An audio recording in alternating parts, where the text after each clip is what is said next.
KMnO4 की properties को करेंगे तो जो इसमें हम प्रॉपर्टीज को अगर देखें तो ये वाइडली यूज होता है। KMnO4 is a very good chemical और इसका मेन तो जो इसकी यूटिलिटी है वो एज ऑक्सीडाइजिंग एजेंट ही है, ठीक है। बट और भी अगर हम इसके रिएक्शंस देखें तो सबसे पहले अगर हम देखें एक्शन ऑफ हीट, कि अगर मैं इसको हीट कर दूं तो KMnO4 हमारा किस में चेंज होता है। देखो बेटा, तो KMnO4 को अगर हम हीट करें, जैसे रूम टेम्परेचर पे स्टेबल रहता है, बट अगर हम जैसे आई थिंक शायद 500 की रेंज में 513 केल्विन, हाँ, तो 513 केल्विन पर जब हम KMnO4 को गर्म करते हैं तो वो हमारा K2MnO4 में चेंज होगा, साथ में MnO2 बनेगा और साथ में ऑक्सीजन बनेगा, ठीक है। K2MnO4 का नाम बताओ क्या होता है? पोटेशियम मैंगनीज, ठीक है। अच्छा, इसी पोटेशियम मैंगनेट को अगर हम फर्दर और हीट कर दें, काफी स्ट्रांगली हीट कर दें 700 की रेंज में, कि रेड हॉट हीट कर दें। रेड हॉट समझ रहे हो कि जैसे हम किसी लोहे को गर्म करते हैं, कोयले को, तो वो लाल सुर्ख गर्म हो जाए, इतना गर्म करें, ठीक है। तो 700 की रेंज में आई थिंक शायद 723 होगा, ऐसे कुछ टेम्परेचर होगा, 746, ठीक है। तो यहाँ पर अगर रेड हॉट भी लिख दोगे ना, क्योंकि हम लोग को बहुत सारे रिएक्शंस हैं, अभी ऑर्गेनिक में भी आएंगे, तो सबके टेम्परेचर की रेंज को हम लगभग ही लिखते, कोई बात नहीं तो अगर कहीं भी भूल जाओ तो हीटिंग का साइन लगा दिया करो इस तरीके से, कि कहीं भी तुम्हें लग रहा है अगर हीट होता है तो इससे भी तुम उस चीज को जस्टिफाई कर सकते हो, ठीक है। तो K2MnO4 होता है पोटेशियम मैंगनेट। तो जब इसको हम रेड हॉट गर्म करते हैं ना बेटा, ये पोटेशियम मैंगनाइट में चेंज हो जाता है, K2MnO3, ठीक है। आ रही बेटा बात समझ में? तो ये क्या बना है? पोटेशियम मैंगनाइट। क्योंकि मैंगनीज +2 से लेकर +7 तक बेटा बहुत सारी ऑक्सीडेशन स्टेट शो करता है, तो मैंगनीज काफी सारे कंपाउंड्स बना सकता है। देखो, potassium permanganate, potassium manganate, manganese dioxide, potassium manganite, और भी बहुत सारे ऑक्साइड्स भी ये बना लेता है, ठीक है। तो ये हमने इसका हीटिंग के साथ रिएक्शन देखा। अब हम नेक्स्ट देखेंगे बेटा इसका, ये इसमें अब स्टोर होने वाला नहीं आ रहा सिंपल, चलो इसको हम इरेज कर देते। तो अब हम नेक्स्ट देखेंगे बेटा इसका एक्शन ऑफ एसिड। तो जब हम एसिड इसमें डालेंगे तो एसिड के साथ बेटा ये अलग अलग तरीके से रिएक्ट करता है। एक, अगर मैं कोल्ड और कंसंट्रेटेड एसिड ले लूं, कैसे ले लूं बेटा? कोल्ड एंड कंसंट्रेटेड H2SO4 अगर मैंने KMnO4 में डाला, ठीक है। तो KMnO4 में जब हम क्या डालेंगे बेटा? एसिड भी कैसे डाल रखी है हमने? Cold and concentrated. तो ये हमारा चेंज होता है बेटा KMnO4। ये एक तो बेटा चेंज होगा Mn2O7 में, ठीक है, KHSO4 भी बनेगा हमारा, और साथ में हमारा यहाँ पर वाटर भी बनेगा, और ऑक्सीजन भी, ऑक्सीजन तो नहीं, हाँ ऑक्सीजन यहाँ नहीं बनेगा, ठीक है बेटा। इसको यहाँ से हटा दें, यहाँ ये कुछ नहीं है, ठीक है ना, O4। अच्छा, अब ये जो Mn2O7 यहाँ पर बनता है, ठीक है, डाईमैंगनीज हेप्टाऑक्साइड, तो ये जो बनता है ना, ये अपने आप ही थोड़ी देर बाद बेटा चेंज हो जाता है MnO2 में, ठीक है। MnO2 में हमारा चेंज होगा, MnO2 में ही होगा ना, हाँ। तो अब ये जो क्या होता है कि जो MnO2 जब Mn2O7 MnO2 में चेंज होता है ना, तो ये थोड़ा एक्सप्लोजन के साथ होता है। जैसे ये बनता है ना, तो एकदम से छोटा सा विस्फोट सा होता है, और ये विस्फोट के साथ MnO2 में चेंज होता है। तो इसलिए इस रिएक्शन को हम क्या करते हैं? अवॉइड करते हैं कि इसको ना करें नॉर्मली, क्योंकि इससे फिर करने वाले को क्या हो सकता है? नुकसान हो सकता है, ठीक है। एकदम से कहते हैं ना, छोटा सा एकदम से धमाका सा होता है, तो उससे वेसल भी टूट सकती है, उछट के हमारे ऊपर भी गिर सकता है।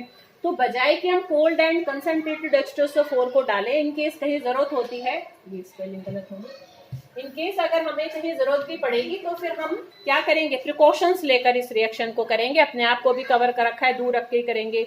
बर्तन ऐसा ले जो कि उस हाई हीट को, उस एक्सप्लोजन को बियर कर सके, ठीक है। अदरवाइज हम इसको अवॉइड करते हैं।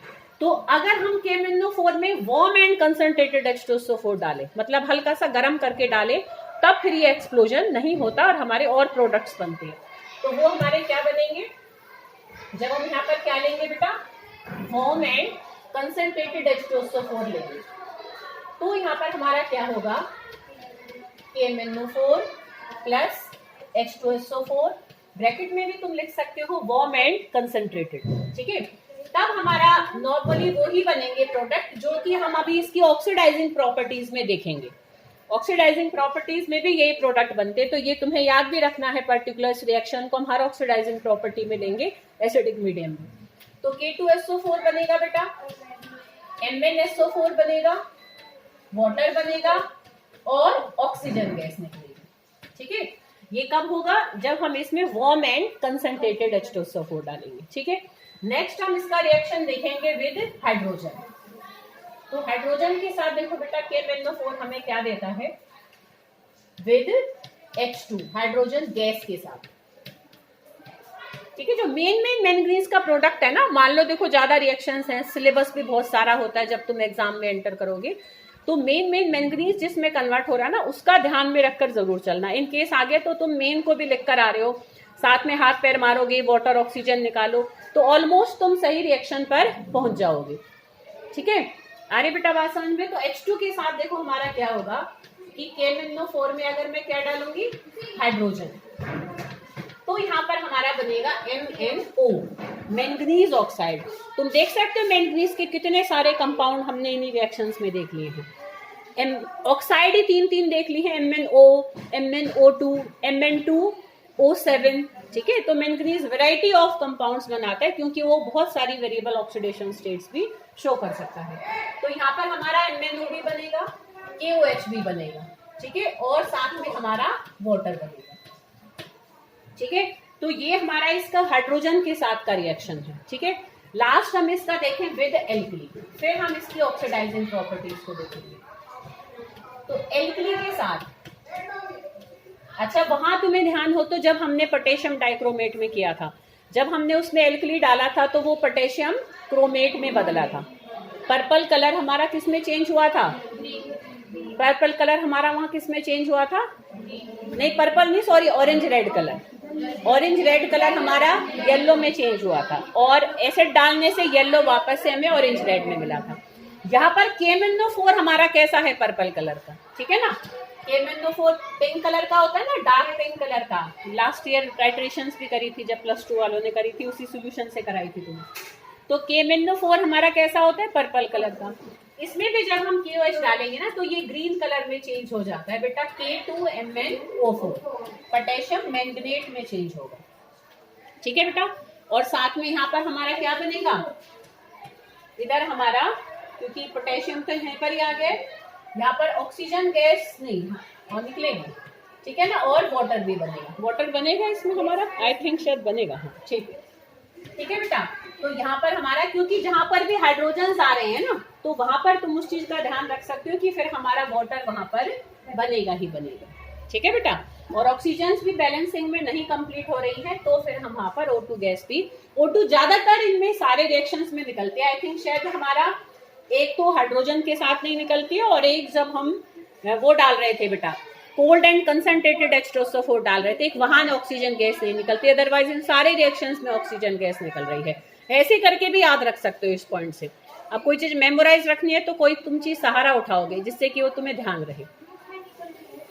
नहीं, उसमें जब कोल्ड एंड कंसंट्रेटेड H2SO4 डाल रहे हैं, उसमें ऑक्सीजन गैस कहाँ निकल रही? नहीं निकल रही, वो बाद में निकलती है जब हम उसको, जब Mn2O7 हमारा ब्रेकअप होता है एक्सप्लोसिवली। पहले जो हम रिएक्शन करें ना, उसमें हमारी ऑक्सीजन गैस नहीं निकल रही है जब हम कोल्ड एंड कंसंट्रेटेड H2SO4 डालते हैं। देखा मधु, जब हमने कोल्ड एंड कंसंट्रेटेड डाला तब नहीं निकली है ऑक्सीजन गैस, ठीक है, बाद में निकली है। तो ये सारे हमने रिएक्शंस देखे KMnO4 के। पहले देखा हमने हीटिंग का, कि हीट करते हैं, फिर हमने कोल्ड एंड कंसंट्रेटेड H2SO4 के साथ देखा, फिर हॉट एंड कंसंट्रेटेड H2SO4 के साथ देखा, फिर हाइड्रोजन गैस के साथ देखा, और फिर लास्ट में हमने एल्कली के साथ देखा। समझ में आ रही बेटा बात? एक बार ध्यान से देखकर, जब एक दो बार अगर लिख कर देख लोगे तो ध्यान रह जाते हैं, ठीक है। तो अब नेक्स्ट वीडियो में हम इसकी ऑक्सीडाइजिंग प्रॉपर्टीज करेंगे।